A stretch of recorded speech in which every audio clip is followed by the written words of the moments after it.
ఉండాలా, proper mechanism ఉండాలా. ఈ రెండు లేకుండా ఇష్ట ప్రకారం చేయడం కరెక్ట్ కాదు. నేను కొన్ని మంది చూశాను, ఇష్టానుసారంగా 300 వీడియోలు తీసేశారు, లేకుంటే ఫోన్లో అంతా చేసేశారు. ఏదో మొత్తం హాస్టల్స్ రాష్ట్రం అంతా ఇదే జరిగిపోతూ ఉంది. బుద్ధి జ్ఞానం మీకు కూడా ఆడబిడ్డలు ఉంటే వారి ప్రవర్తించరు. కొంచెమైనా విజ్ఞత ఉండాలి మీకు. ఎక్కడైనా సరే నీ దగ్గర ఎవిడెన్స్ ఉంటే ఇవ్వాలి, నీకు తెలిస్తే చెప్పాలి. తెలియకుండా కావాలని దుష్ప్రచారం చేయడం చాలా నేరం. ఆడబిడ్డల శీలాన్ని కూడా తాకట్టు పెట్టే విధంగా, లేకుంటే అవహేళన చేసే విధంగా చేయడం కరెక్ట్ కాదు. దీన్ని చాలా తీవ్రంగా ఖండిస్తున్నా, గర్హిస్తున్నా, హెచ్చరిస్తున్నా. మంచిది కాదని కూడా చెప్తున్నా. దానికి ఏ విధంగా చేయాలో మేము ఆలోచిస్తాం. కానీ ఇన్సిడెంట్ కాడికి వచ్చినప్పుడు మాత్రం నేను ఎవ్వరితో కాంప్రమైజ్ కాం. ఢిల్లీలో కూడా మేము మాట్లాడాం. సిఈఆర్టీ ఉంది, కంప్యూటర్ ఇంజనీరింగ్ రెస్పాన్స్ టీమ్. సిఈఆర్టీతో మాట్లాడి అక్కడ senior scientist one mister Sharma SS, ఇంకొక విద్యాసాగర్ సైంటిస్ట్, అదే మాదిరిగా Surendra Varma another scientist, Ravichandra another scientist, వీళ్ళందరితో కలిసి ఒకరిని సిఏడిసి నుంచి కూడా, centre for development of advanced computing నుంచి ఒక టెక్నికల్ పీపుల్ కూడా తీసుకుంటాం. అదే మాదిరిగా పోలీసుని కూడా 1 or 2 ఇన్వెస్టిగేషన్ ఆఫీసర్లు పెడతాం, అక్కడ లోకల్ వాళ్ళు కాకుండా బయట వాడిని. వీళ్ళందరూ వెళ్ళి అక్కడ ఏం జరిగిందో మొత్తం తీసుకొని, వాళ్ళ దగ్గర ఉండే ఎక్విప్మెంట్ కూడా తీసుకొని, డౌట్ ఉండే వాళ్ళందరి సెల్ ఫోన్లు కానీ, వాళ్ళ యొక్క ఐప్యాడ్లు కానీ అవన్నీ తీసుకుంటాం, కంప్యూటర్లు తీసుకుంటాం. మొత్తం అనలైజ్ చేసి వాస్తవాలు ఉంటే ఎవడు ఇన్వాల్వ్ అయినా వదిలిపెట్టాం, వాస్తవాలను బయట చేసుకొస్తాం. దీన్ని అనవసరంగా క్యాంపెయిన్ చేయడం, దుష్ప్రచారం చేయడం మానుకొని ఎవరి దగ్గర ఎవిడెన్స్ ఉన్నా ఆ ఎవిడెన్స్ పంపేయండి. వాళ్ళ మీద ఎంత కఠినంగా యాక్ట్ చేస్తామో తర్వాత మీరు చూడండి.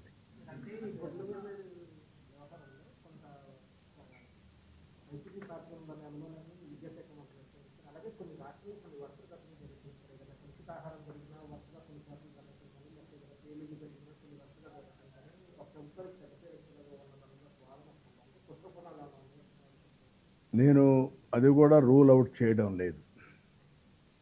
ఎందుకంటే ఒక ముఖ్యమంత్రిగా నన్నే మభ్యపెట్టారు. బాబాయిని గొడ్డలతో చంపేసి గుండెపోటని నమ్మించారు.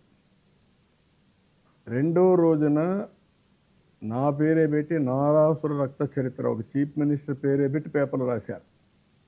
అంటే అది నా ఉదాసీనం, నా మంచితనం. ఆ రోజే బొక్కలో పెట్టి ఉండాలి, ఎత్తపై లోపలేసి ప్రూవ్ చేయమని ఉండాలి. అది చేయలేదు కాబట్టి ఇవన్నీ చేసే పరిస్థితికి వచ్చారు. ఇప్పుడు కూడా అలాంటి సంఘటనలు జరుగుతున్నాయి. Be careful. నేను రౌడీలను అణిచివేశాను, ముఠా నాయకులను అణిచివేశాను, మత కలహాలు సృష్టించే వాళ్ళని అణిచివేశాను, తీవ్రవాదుల పైన పోరాడాను. రాజకీయ మసుగులో ఉండే రౌడీలు కూడా, నేరస్తులు కూడా వార్నింగ్ ఇస్తున్నా, హెచ్చరిస్తున్నా. కబద్దార్, జాగ్రత్తగా ఉండండి. ఇప్పటికే రాష్ట్రాన్ని తగలబెట్టారు. ఎక్కడ చూసినా గంజాయిమయమైంది, డ్రగ్స్ మయమైంది, చీప్ లిక్కర్ మయమైంది. ఇవన్నీ ప్రక్షాళన చేసుకుంటూ వస్తున్నాం. ఎలాంటి తప్పుడు పనులు చేసి మళ్ళా లేనిపోని చేయాలనుకుంటే బయట వాళ్ళని కూడా తీసుకొచ్చి వదిలిపెడుతున్నారనేది కూడా వస్తూ ఉంది. ఇందులో ఇంకా నాకు కాంక్రీట్ ఎవిడెన్స్ లేదు. ఆ కోణంలో కూడా ప్రతి ఒక్క దాన్ని ఎగ్జామిన్ చేస్తాం. నేను మా పోలీసులకు అదే చెప్పాను. నేరస్తులే పొలిటికల్ పార్టీస్ రన్ చేసినప్పుడు, ఒక నేరస్తులు ఒక దగ్గర ఉంటే హ్యాండిల్ చేయడం నాకు ఈజీ. నేరస్తులే పొలిటికల్ పార్టీ హ్యాండిల్ చేసినప్పుడు ఇలాంటి ఘోరాలు, నేరాలు చేసి వేరే వాళ్ళ పైన పెడతా ఉంటారు. ఈ ప్రభుత్వం అంత తమాషాగా ఉండదు. ఏదో మీరు అనుకున్నట్టు మీ ఆటలు సాగనీయం. 1-2 రోజులు అనలైజ్ చేయడానికి మాకు టైం పడుతుంది, కానీ ఆరోపించడానికి కరెక్ట్ కాదని మొహమాటం రావచ్చు. కానీ ఏదైనా జరిగితే మాత్రం అది చివరి రోజు అవుతుంది. మీకు గుర్తుపెట్టుకోమని హెచ్చరిస్తుంది.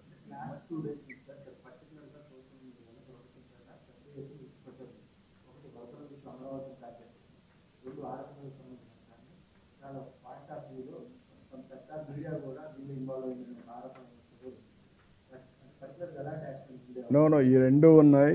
First of all will send information to everybody.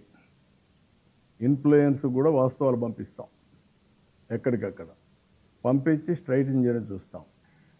ఎవరైతే కావాలని అవాస్తవాల్ని ఫ్రాడ్ని పదే పదే చేస్తారో చట్టపరంగా ఏ విధంగా కఠినంగా యాక్షన్ తీసుకోవాలో తీసుకుంటాం. సోషల్ మీడియాలో వచ్చేటివి కూడా కంట్రోల్ చేస్తాం.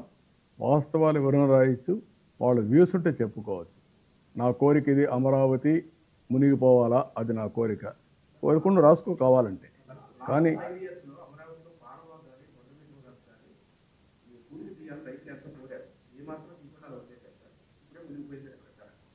నేను చెప్పేది వాళ్ళకి మునిగిపోవాలని వాళ్ళ కోరిక, అది శ్మశానం కావాలని వాళ్ళ కోరిక. ఈరోజు అమరావతి భవిష్యత్తు రాజధానిగా తయారైతే చూసి వరవలేకపోతున్నారు, కాబట్టి మునిగిపోతుందని ప్రచారం చేస్తున్నారు. ఆడబిడ్డల్ని అవమానించేది మీ కల్చర్, మీ ఎమ్మెల్యేలు చేసే పని అంతా అది. ఇప్పుడు ఏ ఆడబిడ్డకు క్యారెక్టర్ లేదని ఎస్టాబ్లిష్ చేయాలని చూస్తారా మీరు? What nonsense you are talking. ఈరోజు బూతులు ఉన్నాయి ప్రభుత్వంలో, ఆడబిడ్డల పైన అఘాత్యాలు ఉన్నాయి ప్రభుత్వంలో. ఎవడన్నా చేస్తే అదే లాస్ట్ డే అవుతుందని చెప్పారు. ఇప్పుడు కూడా చెప్తున్నా, మళ్ళా హెచ్చరిస్తున్నా, నేను ఉదాసీనత ఉండదు, ఫర్మ్గా యాక్ట్ చేస్తా. ఒకరిద్దరిని అవసరమైతే ఏం చేయాలో చేసి చూపించేదని సిద్ధంగా ఉన్నాం. అప్పుడే మీకు భయం వస్తుంది. ఏ నేరస్తుడుగా ఉండే వీళ్ళు రాజకీయ ముసుగులో వాళ్ళు సేవ్ చేస్తారని కూడా కళ్ళ అవుతుంది, గుర్తుపెట్టుకోండి. I'm very clear on that.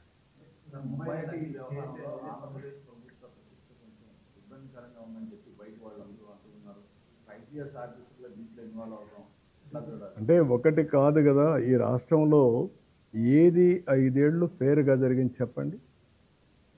A officer ఫేర్గా act చేశారు చెప్పండి? ఫేర్గా యాక్ట్ చేసే ఆఫీసర్ని యాక్ట్ చేయనిచ్చారా చెప్పండి? అదే జరిగాయి. పోలీస్ ఆఫీసర్లు అట్టే బిహేవ్ చేశారు, వ్యక్తిగత ప్రయోజనాల కోసం పనిచేయించారు, అన్నీ జరిగాయి. చట్ట ప్రకారం అన్ని విషయాల్లో ఫర్మ్గా ఉంటాం.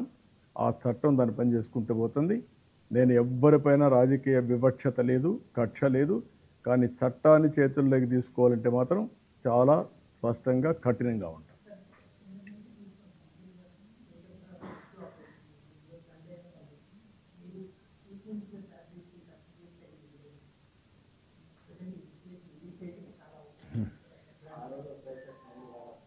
అంటే నేనేమంటున్నానంటే 30 ఏళ్లకు మునుపు నేను ముఖ్యమంత్రి అయిన రోజున